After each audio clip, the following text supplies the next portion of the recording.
Hello everyone, welcome to coding for dev. तो आज के लिए मैं आपको बताऊंगा मेमोरी मैनेजमेंट और गार्बेज कलेक्शन के बारे में। तो इसके बारे में आपको डिटेल से एक्सप्लेन करूंगा। तो नोड.जेएस बिल्ट है गूगल V8 इंजन के ऊपर। तो जब ये सेम मेमोरी मॉडल को यूज करता है तो गार्बेज कलेक्शन इसका ऑटोमेटिकली करता है। और जब ये मॉडल क्रोम ब्राउजर में चलता है तो हम उसको अंडरस्टैंड करें कि इसकी मेमोरी कैसे मैनेज होती है, कैसे क्लीनअप होती है, वो बहुत क्रूशियल है। ये अवॉइड करता है मेमोरी लीक्स को, ये राइट करता है परफॉर्मेंस एप्लीकेशन को, ये डिबग करता है हाई मेमोरी यूजर्स को। ओके, फिर बात करते हैं इसकी मेमोरी स्ट्रक्चर नोड.जेएस में। ओके, तो जो नोड.जेएस एप्लीकेशन है वो एक उसके portion of memory by default 1.5 to 2 GB 64 system उसको डिवाइड करता है सेवरल सेगमेंट में, जो कि मैनेज करता है हमारा V8। तो उसकी मेजर मेमोरी सेगमेंट होते हैं। पहला होता है स्टैक। स्टैक क्या करता है? स्टोर करता है फंक्शन कॉल्स को, प्रिमिटिव वेरिएबल को और कंट्रोल फ्लो को मैनेज करता है। बात करते हैं हीप, जो कि स्टोर करता है ऑब्जेक्ट को, क्लोवर को, अरेज को और उसके कॉम्प्लेक्स स्ट्रक्चर को मैनेज करता है। अगर कोड सेगमेंट की बात करते हैं तो कंपाइल करता है कोड को। अगर बात करते हैं सिंपल प्रोसेस बाइंडिंग की, जो कि नेटिव मॉड्यूल्स को कंपाइल करता है विद नोड एडॉन्स का यूज करके। बात करते हैं बफर्स और एक्सटर्नल की, जो मेमोरी को आउटसाइड V8 बफर्स और इनपुट आउटपुट फाइल जनरेट करता है। ओके, तो जो हीप होती है वो की एरिया होती है गार्बेज कलेक्शन का। What is garbage collection? Garbage collection क्या होता है? जो एक ऑटोमेटिक प्रोसेस होती है जो फ्री करती है मेमोरी को, जो यूज में नहीं आ रही है हमारी एप्लीकेशन में। और जो V8 होता है वो क्या करता है? गार्बेज कलेक्शन करता है पीरियडिकली। वो आइडेंटिफाई करता है वो ऑब्जेक्ट जिनका कोई रेफरेंस नहीं है, उनको क्लीन अप कर देता है। तो गार्बेज कलेक्शन कैसे वर्क करता है G8 में? तो पहले मार्क करता है, पहले ट्रेवर्स करता है पूरे ऑब्जेक्ट को ग्राफ के फॉर्म में, मार्क करता है रीचेबल ऑब्जेक्ट, फिर स्वीप करता है, क्लीन अप करता है अनमार्क्ड और अनरीचेबल ऑब्जेक्ट को, फिर कॉम्पैक्ट करता है, जो रीअरेंज करता है मेमोरी को, एलिमिनेट करता है सेगमेंट को, फिर क्या करता है? ये स्कैन करता है इसको स्कैन जो बोलते हैं, यंग जीसी बोलते हैं इसको। ये क्या क्विक गार्बेज कलेक्शन साइकिल करता है शॉर्ट लिव टाइम के लिए और न्यू ऑब्जेक्ट स्पेसिस के लिए। और फिर एक होता है मेजर जीसी, जो उसको हम ओल्ड जीसी भी बोलते हैं।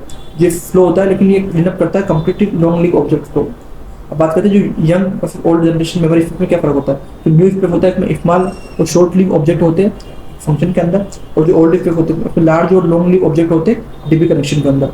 जो लार्ज ऑब्जेक्ट स्पेस होती है वो जो बिग ऑब्जेक्ट रहते हैं हमारे, उसको बाईपास करता है न्यू स्पेस के साथ। तो जो न्यू वाला है उसको प्रमोट करा है ओल्ड वाले ने और सर्वाइव करा है जीसी साइकिल्स को, उसने सर्वाइव करा है। ओके, बात करें ट्रिगर फॉर जीसी, जो गार्बेज कलेक्शन होता है उसको हम जीसी बोलते हैं।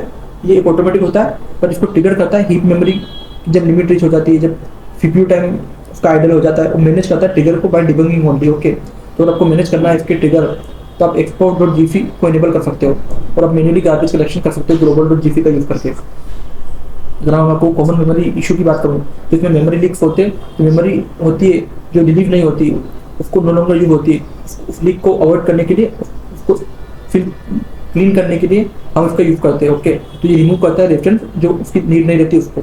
और रिटेन क्लोवर, अगर हमको क्लोवर को रिटेन रखना है तो हम डायरेक्टली एक हैंडल बना के उसको रिटेन भी कर सकते हैं पर्टिकुलर डाटा को। बात करते हैं मॉनिटरिंग मेमोरी यूजेस। अगर आपको मॉनिटर करना है तो आप perfect.memory यूज करके मैनेज कर सकते हो। तो इसका आउटपुट क्या आएगा? आपको फाइल, इसकी टोटल मेमोरी की फाइल होगी, आपको हीप कितनी एलोकेट हुई वो शो करेगी, आपको यूज्ड हीप शो करेगी, आपको बफर फॉर एक्सटर्नल मेमोरी भी आपको शो करेगी। आपको हेड स्नैपशॉट टूल्स की बात करूँ तो जो क्रोम डेव टूल्स है वो लेता है स्नैपशॉट, लेता है इनपुट की यूज करके, और जो नोड हेडम पे ये राइट करता है हेड का स्नैपशॉट, वो भी ऑफलाइन एनालिसिस के लिए। और जो एक मेम वॉच होता है वो एडवांस मेमोरी यूजिंग टूल्स होता है नेटिव के लिए। तो उसकी बेस्ट प्रैक्टिस जो हमारी मेमोरी मैनेजमेंट की है वो क्या है कि हमको ग्लोबल वेरिएबल को अवॉइड करना चाहिए। वेरिएबल क्या होता है? प्रिवेंट होते हैं अनवांटेड डिटेंशन, और उनको सेट करना चाहिए नल आफ्टर यूज करने के बाद। जिससे क्या होगा, जो गार्बेज कलेक्शन की वैल्यू है वो मेमोरी फ्री हो जाएगी। और क्लोज करना चाहिए डीबी कनेक्शन और स्ट्रीम का। जब हमारी एक्सटर्नल मेमोरी ऑटो क्लीन हो जाए तो उसको क्लीन कर देना चाहिए। उनको यूज करना चाहिए बफर का प्रॉपर्ली। तो बफर क्या करेगा, जो आउटसाइड जो V8 का हीप रहेगा उसकी एक्सटर्नल मेमोरी को क्लोज कर देगा। और इसको मॉनिटर करना चाहिए रेगुलरली, ताकि इसकी लीक्स और जो अर्ली पंप तक हेड पंप है हमें पता चल जाए। ओके, तब बात करते हैं यूज करते हैं वीक मैप और वीक फिट का। तो इसको हम रेफरेंस पे यूज करते हैं जो प्रिवेंट करता है जीसी पे। ओके, अगर मैं कोई एग्जाम्पल शो करूँ तो आपको मेमोरी को ट्रैक करना है एक नोड ऐप में, तब इसका यूज करते हैं। ओके, तो मैं आपको समरी टेबल की बात करूँ, जो हीप है वो स्टोर करता है कॉम्प्लेक्स ऑब्जेक्ट को, जीसी टारगेट के एरियाज को। और गार्बेज कलेक्शन है वो V8 क्लीन करता है अनरीचेबल मेमोरी को ऑटोमेटिकली। तो मेमोरी लीक्स की बात करूँ तो वो होती है जब रेफरेंस बहुत ज़्यादा लंबे समय तक रहता है। और मॉनिटरिंग की बात करूँ तो perfect.memory यूजेस है उसका यूज़ करते हैं मेमोरी मॉनिटरिंग के लिए, और क्रोम डेव टूल्स और हीप डंप का यूज़ करते हैं। अगर प्रिवेंशन की बात करूँ, इसमें स्कोपिंग नल का यूज होता है और अवॉइड ग्लोबल और यूज का यूज होता है प्रिवेंट करने के लिए। इसके रियल यूज केस क्या है, ट्रैक करने के लिए मेमोरी लीक्स को लॉन्ग रनिंग एक्सप्रेस में you head dump life high performance production और विजुलाइज करने के लिए मेमोरी डैशबोर्ड में ग्राफ ना प्रोमेथिक्स का यूज करते हैं और ये ट्यून करता है Node.js की मेमोरी लिमिट को। ओके, तो अगर आपको इस वीडियो में कुछ भी डाउट है मेमोरी मैनेजमेंट और हमारे गार्बेज कलेक्शन में, तो आप कमेंट कर सकते हो। और इसी तरह की और वीडियो देखने के लिए कोडिंग फॉर डेव को सब्सक्राइब करो। Thank you for watching.